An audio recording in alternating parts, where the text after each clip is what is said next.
Salut à tous, on se retrouve aujourd'hui pour le débrief de Nantes-OM, une belle victoire pleine de maîtrise 1-0 de la part des Marseillais. On va analyser tout ça dans le débrief, n'hésitez pas à me donner vos impressions sur le match dans les commentaires avec vos tops et vos flops. On commence directement par la composition, a priori un 3-3-3-1 sur le papier, Lopez dans les buts, une défense à 3, Saliba, Alvaro Pérez, un milieu de terrain Rongier, Camara, Guendouzi, le trio qu'on a l'habitude de voir, un cran devant, la surprise Harit au coup d'envoi sur l'aile droite, Gerson dans l'axe et Konrad à gauche, avec Payet en faux numéro 9.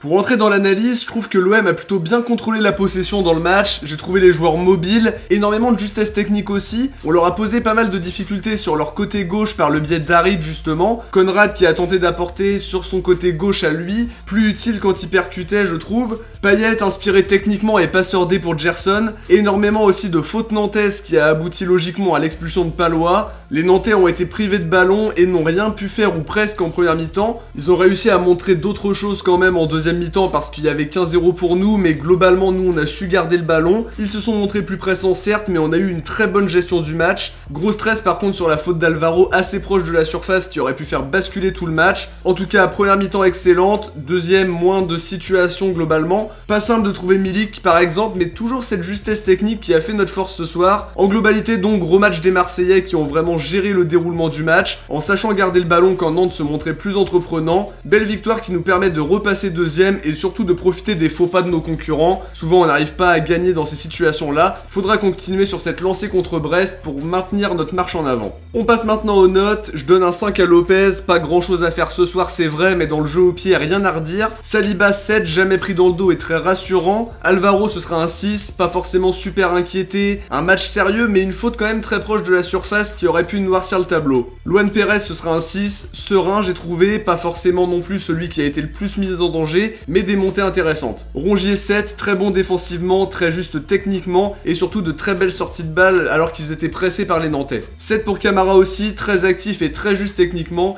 il a fait vraiment beaucoup de bien dans l'entrejeu qui nous a permis de prendre un gros avantage en première notamment. Guendouzi un 8, de très grosses récup et un abattage très fort au milieu de terrain, un vraiment très gros match de sa part. 6 pour Konrad qui a tenté de faire la différence mais qui a été bien tenu par Apia. 8 pour Gerson, buteur, ça va lui faire beaucoup de bien en termes de confiance, on le sait ça n'a pas été évident depuis le début de la saison. J'ai trouvé très bon un cran plus haut et utile par ses retours défensifs, il a offert des solutions et il tient sans doute son match référence. 7 pour Harit qui a beaucoup provoqué, notamment sur la première faute qui entraîne le premier jaune de Palois. Il a été bien trouvé sur son aile droite pour aller embêter un Merlin en très grande difficulté. 7 pour Payet, inspiré techniquement et passeur D pour Gerson, il continue à monter ses stats. Pour les remplaçants, je donne un 5 à Lirola qui aurait sans doute pu mieux faire dans ses centres mais qui s'est vraiment rendu disponible sur l'aile droite. 5 pour Gay qui a été utilisé en tant que milieu gauche principalement. Je donne aussi un 5 à Milik qui a été trop peu trouvé et qui finalement est arrivé dans un match où on était quand même relativement en gestion et on n'a pas réussi vraiment à le lancer. C'est déjà fini pour cette analyse, c'est un débrief un petit peu particulier parce que c'est vraiment très tard que je le fais et c'est pas évident de remplir toutes les étapes du débrief traditionnel. On se quitte sur quelques images de l'entrée des joueurs à la Beaujoire. Merci à tous d'avoir regardé cette vidéo, on se retrouve très vite évidemment pour parler de l'actualité de l'OM. Ciao, portez-vous bien et surtout allez l'OM.